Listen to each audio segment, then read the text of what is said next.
In the early 1960s, the chairman of the Joint Chiefs of Staff, L.O. Lemonster, concocted a plan for false flag operations as a pretext to invade Cuba and for war with the Soviet Union.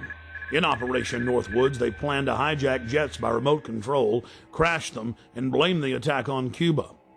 There were many other terrorist attacks they planned to carry out that were contained within the document. One scenario mentioned was the destruction of a U.S. naval vessel that was to be blamed on a foreign power as a pretext for war with any enemy they picked. President Lyndon Baines Johnson went operational with Northwoods on June 8, 1967 during the Six-Day War.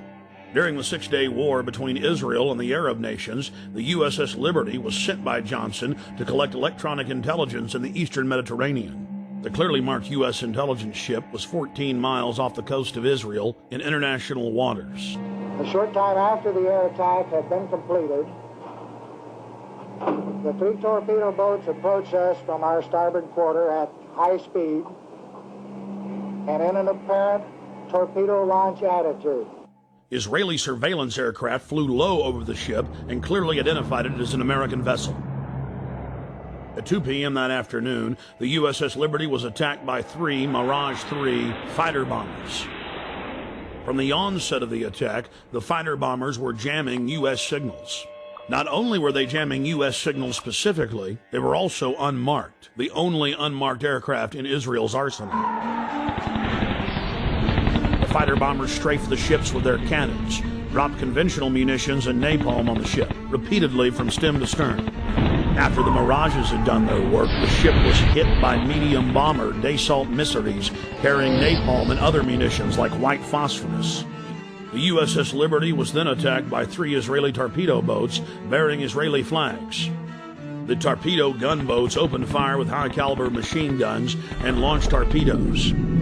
A single torpedo struck the ship, blowing a hole in both sides, entering the ship and leaving a 30-foot exit hole when it exploded.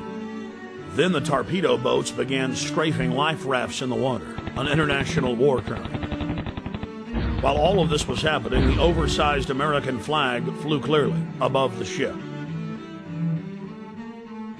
The attack on the Liberty went on for hour after hour after hour.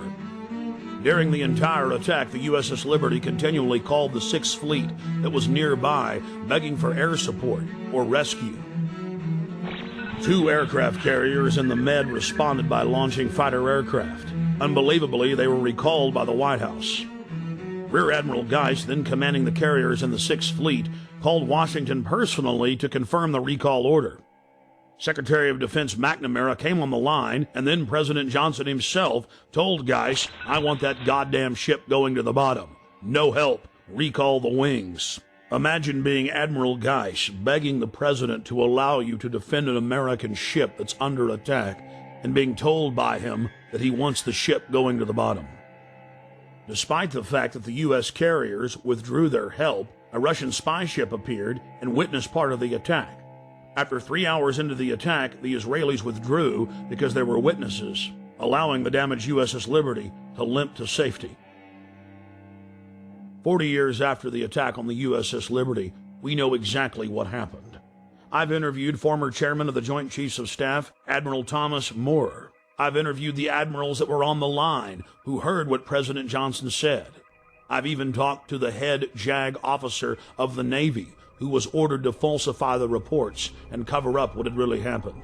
One of the Israeli pilots has gone public as well, saying that 3 times he refused over his radio to headquarters to attack the ship, saying clearly that it was an American ship in international waters and an ally. He was ordered under threat of court-martial to engage the ship. In a nutshell, this is what happened. President Johnson had personal control over the ship, parked it in the Mediterranean, made a backroom deal with Israel to attack it with an order to kill all aboard. Then the attack on the ship was to be blamed on Egypt. The U.S. would enter the war and take over the entire Middle East. In the aftermath of the attack on the most highly decorated ship in U.S. history, the captain and his entire crew were told they would spend life in prison or be killed if they told anyone what happened.